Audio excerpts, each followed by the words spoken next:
Hello and welcome to another edition of another book review. This week I'll be reviewing Plunder by Brendan Ballou.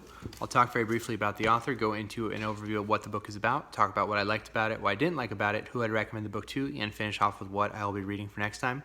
Brendan Ballou is a federal prosecutor. He graduated from, I believe, Stanford Law, and I graduated from Stanford and Columbia University and Stanford Law School. So he is someone who works in the Department of Justice as it pertains specifically to, he's a special counsel for private equity at the U.S. Department of Justice.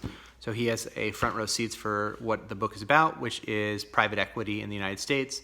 Many of the practices they engage in are oftentimes very disastrous and harmful to not only the people who work for the companies that they have acquired, but also the greater U.S. economy. And that is his point. And he goes through several different industries in this book where he explains the effect of private equity on those industries. There's certainly a lot of things that I did not know about, and I learned, I think, a lot in reading this book. So that to me was the biggest pro of the book. I felt like he does a very good job of explaining what private equity is compared to hedge funds or investment banks and what kind of the distinctions are. Some of those lines he admits are kind of blurry, but in essence, the private equity is a group of individuals who are funded usually fairly large sums of money coming from things like public pension funds and other sources of private capital that enable these companies to go in and purchase whole companies. Ideally, the private equity firm takes a company that is mismanaged. And Brendan, to his credit, does give one example of this where they go in, I believe it's a lumber mill. They go in and they update the lumber, they're using the private equity fund, updates the lumber mill. They install new equipment. They do training for folks who were out of work before at this lumber mill, and they're able to resell it for a relatively solid profit. And I think in his world, that's the way private equity should work, but oftentimes what ends up happening, and he gives several different examples in different industries, nursing homes and in retail and in housing, where private equity firms really come in, and because of the way that they are incentivized, which is a focus on short-term incentivization, they will basically suck all of the value out of the company. So for instance, one of the common practices they have is called sales leaseback, where a company, a nursing home, for example, will sell the property that it sits on in order to receive money in the short term, but then becomes responsible for still the upkeep of that company while having to now pay rent for that building. And that's an instance where the private equity firm and the odds or the long-term health of the company are oftentimes at odds, and the private equity has a way to force these things onto companies and make them more likely to fail due to their really mismanagement from the perspective of the underlying company. But from the perspective of the private equity firm, the whole point is to get as much profit as quickly as they can, really regardless of who gets harmed in that effort. He does go into also the connection between many private equity firms and former and current government officials, and I thought a really interesting way, and really shows that this is a problem that it kind of does go on both sides of the aisle. Oftentimes politicians, when they leave public office, they do get entangled with the private equity firms and are able to then make a ton of money just by having the access to these people, and then also having the access to the government, which has the authority to regulate, but oftentimes does not, which he kind of goes into great detail as far as the inability of the federal government especially to regulate many of these practices.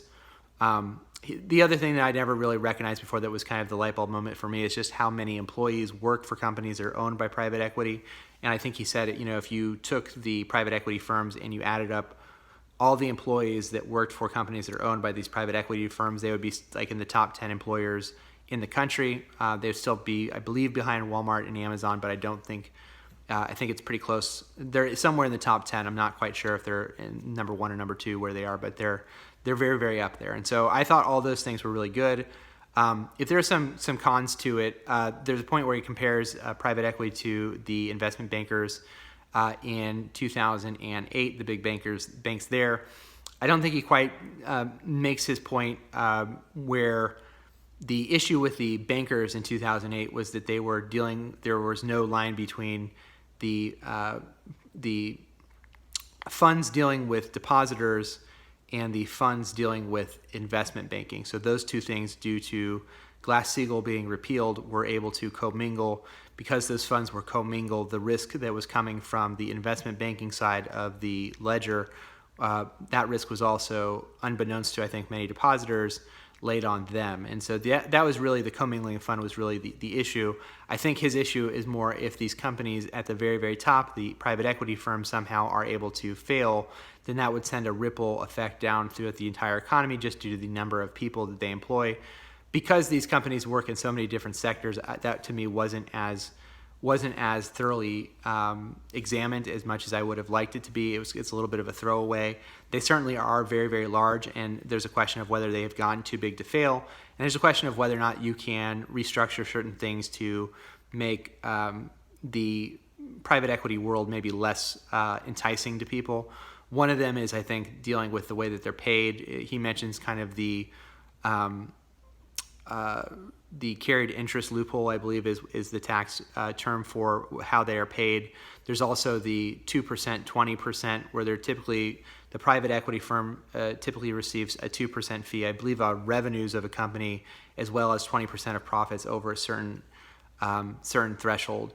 And so this becomes extremely lucrative for the companies, the private equity firms, and again, puts a lot of pressure on the underlying companies, and it makes it very difficult for them to oftentimes get out of whatever situation they're in.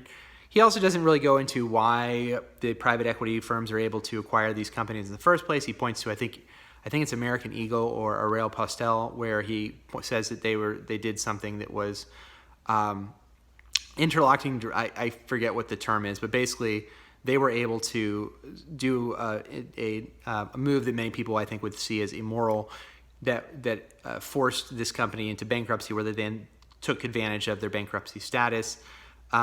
I wish there had been maybe more stories of how exactly and what the process is for the private equities to acquire these companies.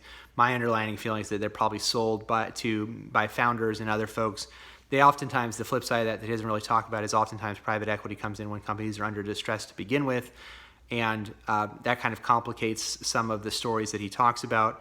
He does point to Toys R Us and other kind of famous examples of private equity coming in and kind of driving companies into the ground. But a lot of these companies, whether or not they actually did benefiting from the private equity firm, I think is a little more ambiguous than I think he maybe believes, or maybe points to, or you would believe, having read this book.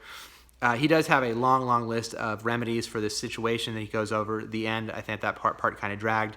He also has a really long section on the prison, because private equity firms have gotten into prisons, specifically payment cards for prisoners, debit cards for prisoners, and phone calls for prisoners, interstate phone calls and phone service, as well as video conferencing services. And he kind of points to some really more disturbing and onerous activities there. Then he goes into, as well, I think in one of the better sections, the nursing section. I thought that was really quite well done. But I think it's a good book for anybody to really pick up and read and understand the force that is the private equity. It's something that kind of, I think, goes unmentioned many times, unremarked upon, and just how big of a factor this plays into many decisions that are made in corporate America. And really the rating of the pension funds, and I think they're trying now to move that to the 401k as well, that he kind of mentions. So that to me is actually really important to a lot of workers to know about. So yeah, I would say if you've never thought about private equity before, I thought it was a really good primer to that. There's some places where I think he could have done a better job. I don't want to say of playing both sides of the coin, because I think he clearly has a view that private equity, for the most part, it does not hold up to being good corporate citizens, and I think he has very good examples to showcase how that is true. I think there's some times where I think he would have served his argument better to have mentioned the distress of some of these companies before they become a part of a private equity firm, and how often that can fail. And so it is a high risk, high reward situation, and there are definitely laws that can be put into place, mostly from Congress, in order to remedy, I think, some of these things. And I think if you're not someone who's thought about that before, I think this is a really good book for that. So that's Plunder by Brendan Ballou. Next time, I'm going to be still working my way through XX. I will also probably, before finishing that up, read and review The Heroes by Joe Abercrombie, which I'm looking forward to. That'll be fun. Until next time, if you haven't already, please like the video, subscribe to the channel, and I'll leave my Twitter link below. Until next time, bye.